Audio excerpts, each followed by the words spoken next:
Lord, umalis na yung bagyong ito dahil marami na ho kami mga kababayan na hihirapan. Sana tuwing may kalamidad, walang nagbubuhis ng buhay. Sana, Lord, please, tulungan nyo kami na ito pong mga pagsubok na sa aming buhay, sa bansa namin, malampasan namin. Sana rin po, mahal na Panginoon, lahat kami mga Pilipino magkaisa, magtulong-tulungan. Magtulong-tulungan, wag mag-away-away. At marami pong mga kawawang mga kababayan namin na apekto na ng gulo, na apekto ng bagyo.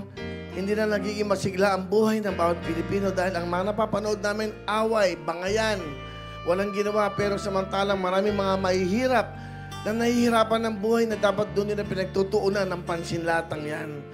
Lord, sana po matapos itong mga pagsubok na ito sa amin, sa aming bansa, and also, Lord, maraming salamat.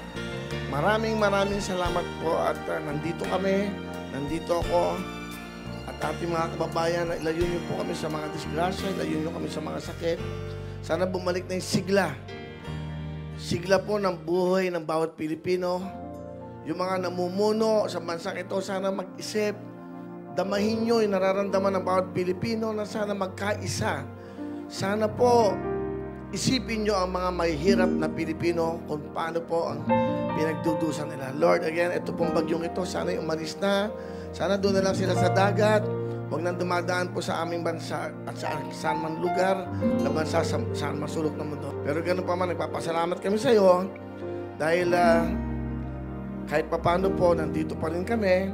At sa mga kababayan natin dyan sa Bicol, we're praying na sana malampasan niya yan.